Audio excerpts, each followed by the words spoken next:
muama pinyol waroja. La Mbadi biro Mbadi muama pinyol waroja telo. Mbadi biro Mbadi muama pinyol waroja. Elo kinene tineno ruto pinyol waroja telo. Kinene tineno ruto pinyol waroja telo. Oni Mbadi biro Mbadi muama pinyol waroja telo. Mbadi biro Mbadi muama pinyol waroja. Kinene tineno ruto pinyol waroja telo. Kinene tineno ruto pinyol waroja telo. Ni Mbadi biro Mbadi muama pinyol waroja telo. Mbadi biro Mbadi muama pinyol waroja. Elo kiyude tiyudo ruto pinyol waroja telo. Kiyude tiyudo ruto pinyol waroja telo. Kinene tineno ruto.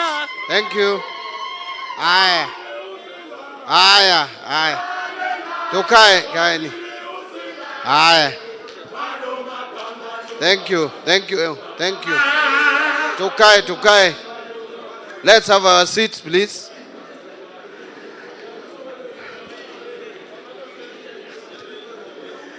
Eldoret oye!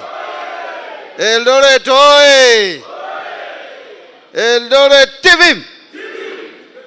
Vijana viva! Comrades power! Thank you. Aya. So, you will allow me first to make my official speech. Alafu ndachukua muda kidogo sana. I speak off the cuff. Alafu nitamalizia hapo. Mmeniruhusu? Asante.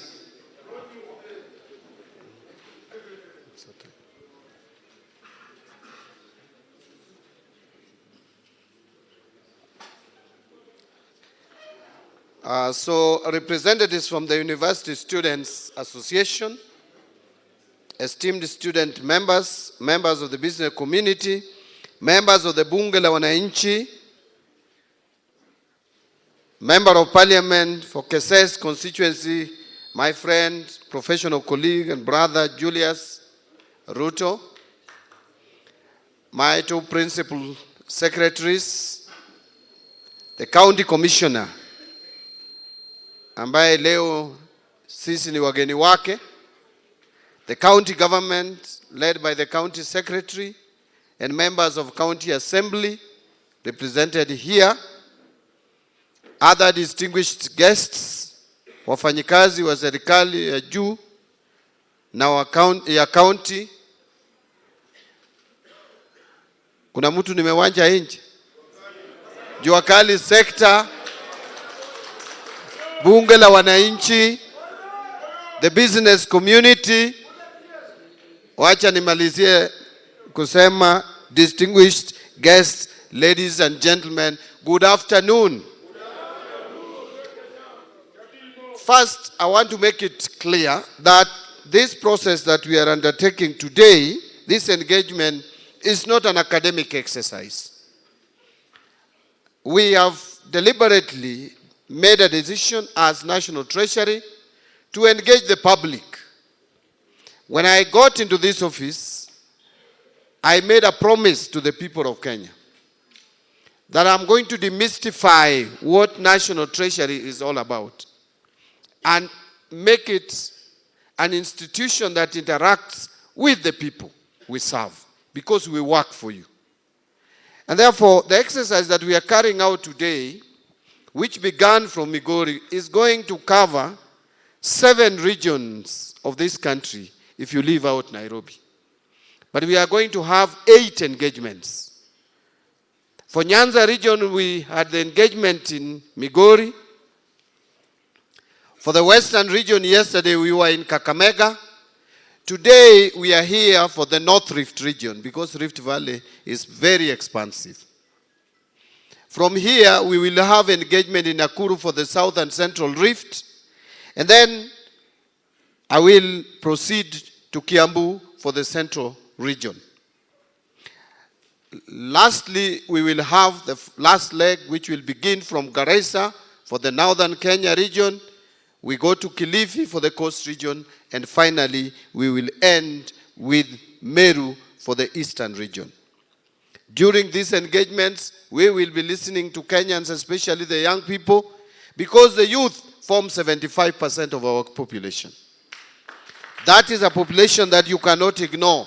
That is a population that you must engage and listen to continuously to adjust your policies and adjust your programs to fit in the interest of that segment of our population. Allow me to mention the following. That I want to start by extending to you a warm welcome to this stakeholder engagement forum. And I wish to thank you all for finding time to attend this very critical event that provides us with an opportunity to share our views on the management of public resources in the country, and particularly in the budget process, more so as it relates to our development agenda.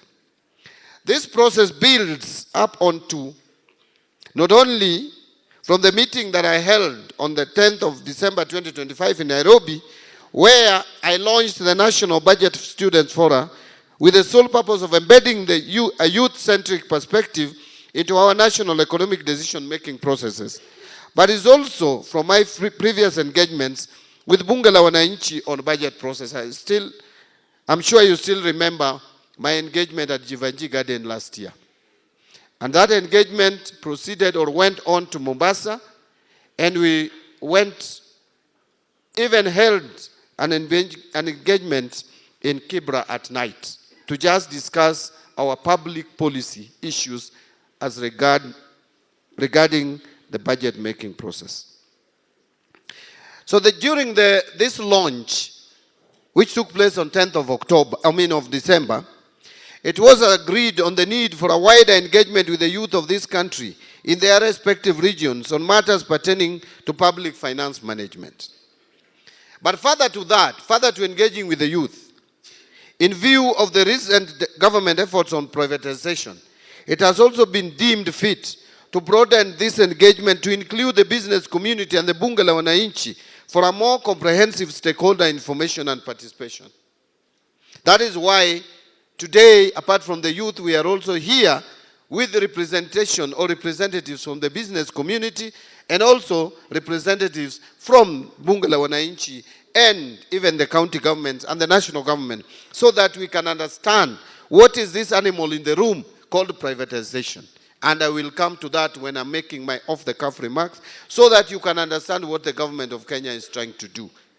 To avoid listening to distortions from the naysayers, I am sure I will be capable enough to address some of your concerns and fears regarding the proposed actions that we want to take, and more particularly regarding the divestiture of most shares in Safaricom and also the privatization proposal for the Kenya Pipeline Company. The successful engagement with the Bunge la Wananchi in the last financial year, as I mentioned, could only be built upon. Feedback from that engagement and feedback from the membership of the Bunge la Wananchi, it was agreed that engagement must continue. The National Treasury's engagement with members of the business community is also not new. Under my watch, it has definitely been enriching in shaping my resolve to have in place more inclusive policies that allow more Kenyans to participate in public resource management. So, ladies and gentlemen, I wish to emphasize that this is not just a policy initiative, but rather it is a legal obligation which is rooted in our Constitution, Article 201A of the Constitution of Kenya, which mandates for public participation in all financial matters so as to enhance transparency, accountability, efficient utilization of resources, and value for money in the management of our public resources. At the National Treasury, we have come to the realization that the government alone cannot effectively respond to the multifaceted challenges facing our country, particularly on unemployment, gaps in skills development, digital literacy, entrepreneurship, and inclusive governance for a demographic dividend. In this regard, I have prioritized stakeholder participation as a key dimension of governance and one of the pillars for a sustainable development. we shall enhance collaboration with our stakeholders, including the youth, private sector, experts, civil society organizations, volunteers, and local communities, which is ever more critical in our public discourse. By forging partnerships and collaboration, the government will harness the ideas, skills, and resources to diverse stakeholders to better deliver services and policies in transformative ways and address the existing gaps in financial, human, and technical resources. I wish again to reiterate that the youth are a significant demographic of our country, making up over 75% of the population, with a potential for contributing towards economic development of the country. And in this regard, their voices must be central to how we plan, allocate, and utilize our resources. This has therefore necessitated a shift in public financial management towards inclusive and participatory governance, where citizens, including youth, actively engage and participate in policy formulation and act as co-creators of government policies and services. Ladies and gentlemen, Kenya has adopted privatization as a strategic economic policy shift to promote efficiency in the economy by subjecting more services to market forces, to improve competitiveness, revenue generation, aid in fiscal consolidation pathway by reducing government spending on inefficient state corporations, and market development in deepening Kenya's capital market. So the objective of our privatization agenda is to ease the burden of governance of these institutions from the government to the private sector, who are better equipped for the market economy. The National Treasury will in this regard continue with sound macroeconomic policies to enhance resilience and create a conducive environment for the private sector to thrive, including the local business communities. This strategic response is anchored in our bottom-up economic transformation agenda and also on the fourth medium-term plan, MTP4. And these frameworks prioritize sectors with high youth employment potential, such as agriculture, micro, small, and medium enterprises, housing, healthcare, and of course, the digital and creative economy. And these sectors are not only engines of growth, but also platforms for innovation, entrepreneurship, and job creation for the youth. So over the recent past, the youth of this country have expressed themselves over important national issues, which include high cost of living, unemployment, and governance transparency. We still remember vividly 2024, more particularly what would have turned out as a dark day in this country. That was the 25th of June 2024. What the youth of this country were protesting about was the issue of high or rising cost of living. Number two, the youth were also complaining about unemployment. They are coming out of colleges with good certificates. Their parents have exchanged ng'ombe with papers, certificates. Papers which should help them better their lives. Papers that should help them get job opportunities. But alas, when they come out, there are no employment opportunities available. The other thing that the youth were complaining about was the issue of governance and transparency. The youth is telling us that they are not happy with the way we are using their resources, that we must change, that we must adopt transparency, that we must adopt accountability, that we must adopt prudent use of public resources. These concerns are valid. These concerns demand for immediate action. We cannot just sit and watch as students complain, as youth complain, and as they express themselves. And that is why the government must be committed to transforming the frustrations that our youth are going through into constructive dialogue and tangible action. We must dialogue with our youth. We must act on their demands. We must put to the best our ability to make sure that we transform these frustrations into productive engagement for the betterment and progress of our country. This forum, therefore, provides one of those perfect opportunities to provide our feedback on the necessary action from the government to address these challenges. So during this process, we will welcome positive critique of our public financial management systems and policies to shape the budget process. Your active engagement in this process will ensure efficient and transparent use of public funds, ensuring that resources are allocated to address youth empowerment and that the allocation achieves the intended objectives. So, ladies and gentlemen, during the launch of this process, I was elated and I was very happy to have received a written memorandum outlining some practical measures through which we can enhance financial support for students in tertiary institutions. And just to make you comfortable, just by engaging in at that initial stages, I wish to report that if you go and you Google, I know you said you don't have bundles, but you can combine your strengths and Google National Treasury website. If you go and check the National Treasury website, and you look at the BPS, Budget Policy Statement for 2026, which we will be tabling in Parliament in February, you will see that the allocation for Higher Education Loans Board is moving from what was provided in 2025, last year, or the year that is yet progressing, the current financial year. We provided 41 billion Kenya shillings for Higher Education Loans Board. That is proposed to increase by about 40%, from 41 billion to 58 billion. And the university scholarship, that part which is not loan, is also proposed to increase from about 16 billion this financial year to 34 billion in the next financial year.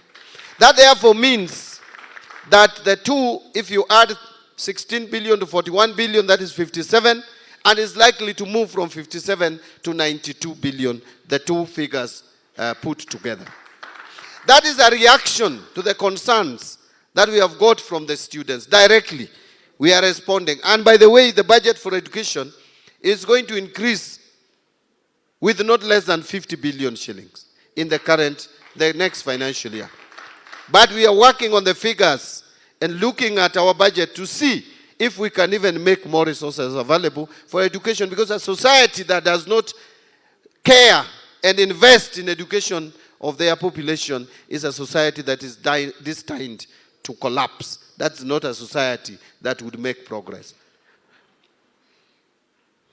So we have noted the feedback, which includes strengthening financial support for student financing, as I mentioned, reforming students' loan financing through fiscal policy, targeted student grant funding for vulnerable students, facilitate provision of affordable students' accommodation, and I have taken note of the Eldoret National Polytechnic that requires more accommodation facilities, and establishing an emergency student support fund.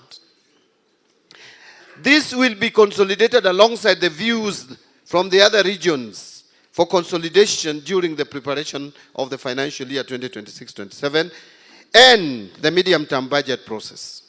Furthermore, we are aware of the financial strains facing our public institutions, which impact the quality of education and future prospects of our youth. Our strategy emphasizes increasing funding, infrastructure development, and curriculum reforms to equip students with skills relevant to the evolving job market, particularly in areas like artificial intelligence, data science, green technologies, and finally, vocational trades. So those are the areas that we are going to target. Artificial intelligence, because we are living in a global community which is moving very fast in terms of technology. We must keep pace. Data science is an area that we must invest in. Green technologies is another area of investment. And of course, the vocational trades. We must learn as a country to accept that vocational training is an integral part of any societal development. If you go to those countries which pride themselves of having developed, you will realize that employment is not a problem because people don't choose jobs. Today in Kenya, I would tell you, those of us who have tried to get services of plumbers, electricians, and the rest, I will tell you, they are difficult to find today because of the affordable housing. I have a plumber who has been working for me for many years. When I wanted to get his engagement, he told me, Waziri, I'm sorry, I'm so busy, I have too much work. He used to be very idle. Today, that gentleman is not as idle as he used to be. I have to now plead with him to squeeze some time for me. That is the country that we should live in, where all trades have something, where all people with different expertise have something to do, have something to offer to the economy. And I will come back to that. Ladies